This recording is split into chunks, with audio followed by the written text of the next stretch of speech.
Guys, welcome to my channel. मैं हूं शाल काज़मी और आप देख रहे हैं मेरा चैनल।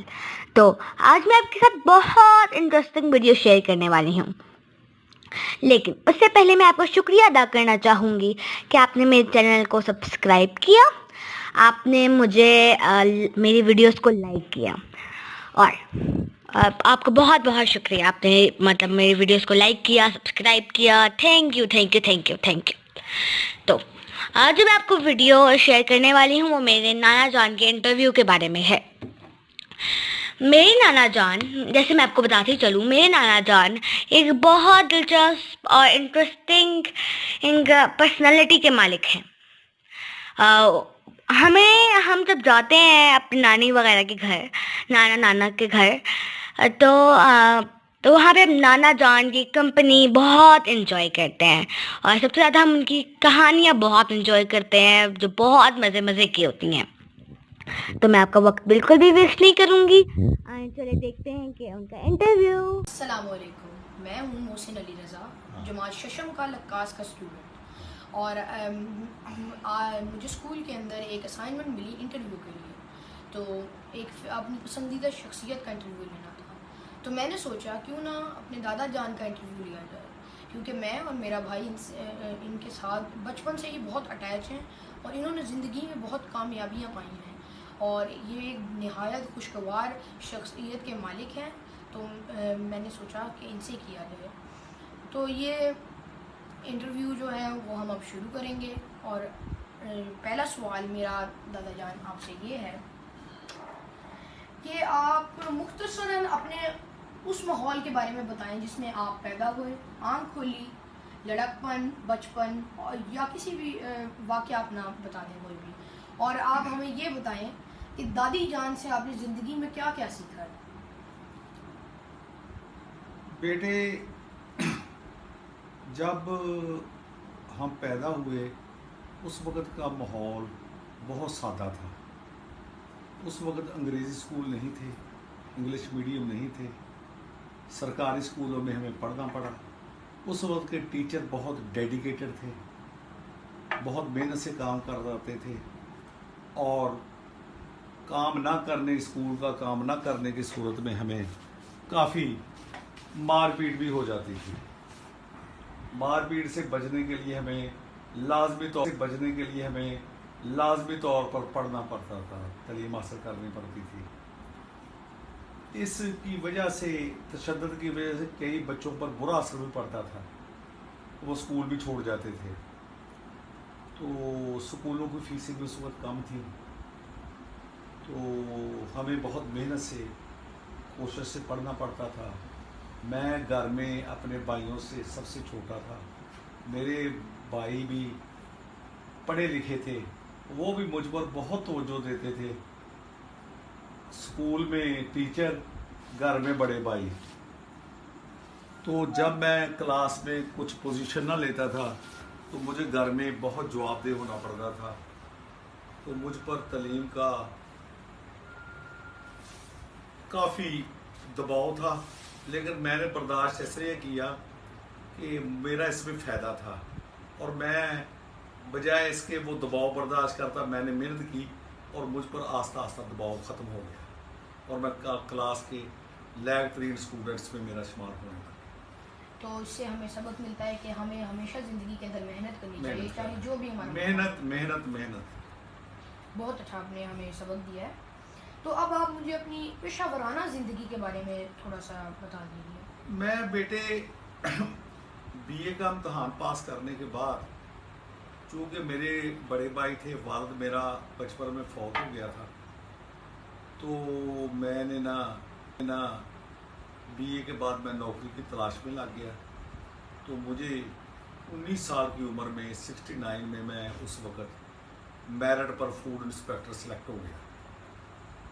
कुछ मेरे भाई आगे पढ़ाना चाहते थे, लेकिन मैंने खुद मुलाजमत करके पढ़ने की कोशिश की और 1 साल में ही मैंने एमए उर्दू और एलएलबी का इम्तहान पास किया। एलएलबी का पहले साल का इम्तहान FEL। तो उसके बाद मैं मुकाबले के इम्तहानों में शामिल होना शुरू हो गया। मैं सेक्शन अफसर लग गया हुकूमत पंजाब में।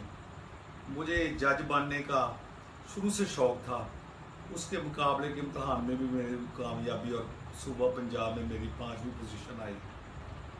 तो इसलिए मैं जज लगा कि ताकि मैं मुआशरे के जो गिरे पटे गरीब लोग हैं, हत्ता कि जब मैं 6ठी और 7वीं जमात में गया तो उस वक़्त मैं फ़ारसी के शेर भी अपने बज़्म अदब में पढ़ता था और बच्चे बहुत खुश होते थे, टीचर भी मुझसे बहुत खुश होते थे। तो आपको छोटी उम्र से ही शौक इन चीज़ों का हो गया था जो जिससे आपको ज़िंदगी में बाद में मुफाद हुआ? बहुत ज़्यादा मुफाद हुआ। वो लिटरेचर पढ़ने से इंसान की जो होती है ना इल्मी सतह बहुत बुलंद हो जाती है, ज़िंदगी का तजर्बा बहुत ज़्यादा आता है, इंसान का एहसासात में नरमी पैदा होती है। इंसान एक मशीन नहीं बनता। इंसान एक मशीन, यही बहुत इम्पोर्टेंट चीज़ है। इंसान मशीन कभी नहीं होता और गलतियाँ होती रहती हैं। तो मेरा आपसे ये अब सवाल है कि आप मुझे, मेरे भाई शियान को, बचपन से ही आप हमें कहानियाँ सुनाते आए हैं। ज़िंदगी बहुत थोड़ी है, वो खुद तजुर्बे इतने हासिल नहीं कर सकता। वो दूसरों की कहानियों से सीखता है कि इंसान के मसाइल क्या हैं। इसलिए मैंने आपको कहानी सुनाता भी रहता हूँ। इसमें असबाक भी होते हैं, सबक भी होते हैं और इसमें लुगत भी होती है, वोकैबुलरी आती है, बेहतर होती है। और इसमें पता चलता है कि इंसान किस हालत में, क्या, किस सिचुएशन में कौन सा कोर्स ऑफ एक्शन अडॉप्ट करे। हाँ जी।